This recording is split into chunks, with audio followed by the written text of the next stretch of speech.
Servus meine Herren, willkommen zurück bei mir im bayerischen Outback. Schön, dass ihr alle wieder dabei seid. Heute gibt es mal wieder ein Hüttenthema und zwar geht es ja um Folgendes.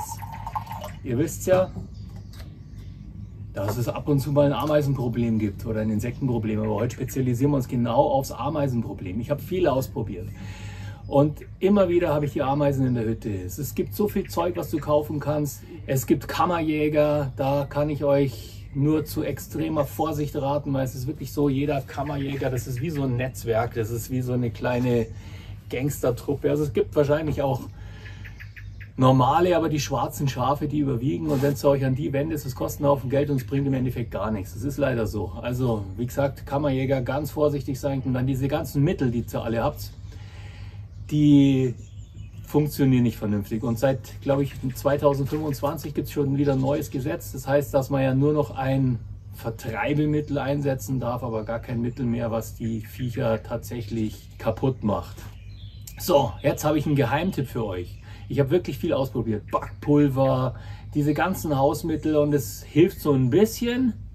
Aber ich habe was entdeckt, was so richtig gut hilft. Das wird jetzt wieder kontrovers sein und werden jetzt wieder ein paar sagen, oh, um Gottes Willen, Umweltschutz und was weiß ich, aber es ist so, es ist kein Insektengift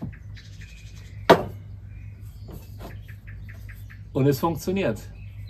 WD-40. In die kleinen Ritzen, wo bei euch im Haus, in der Hütte, im Wohnwagen, wo auch immer die Ameisen rauskommen, da spritzt ihr ein bisschen WD-40 rein.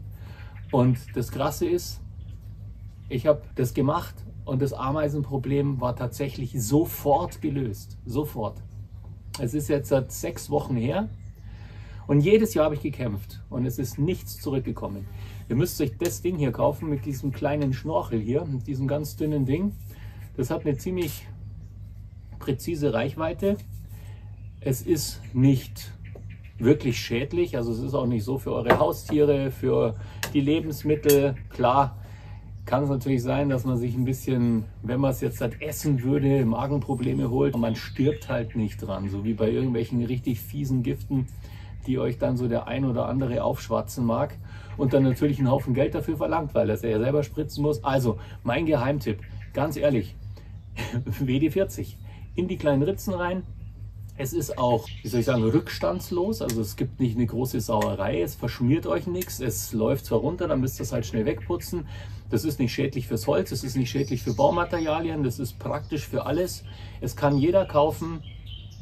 Ich weiß, es wird ein bisschen polarisieren jetzt das Thema bei euch mit WD-40, aber ich sag's euch, das Ameisenproblem ist sofort gelöst. Ich muss es jetzt wahrscheinlich leider als Werbesendung deklarieren, weil ich ja hier für ein Produkt Werbung mache, aber es geht mir gar nicht um die eigentlichen Fähigkeiten, was WD-40 alles kann, weil dazu muss ich nichts mehr sagen, aber als Insektenvertreibungsmittel mein Geheimtipp.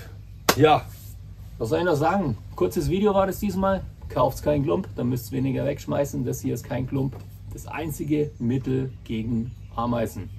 Sprühen, Peng, Ameisenproblem gelöst, es ist wirklich so. Für euch.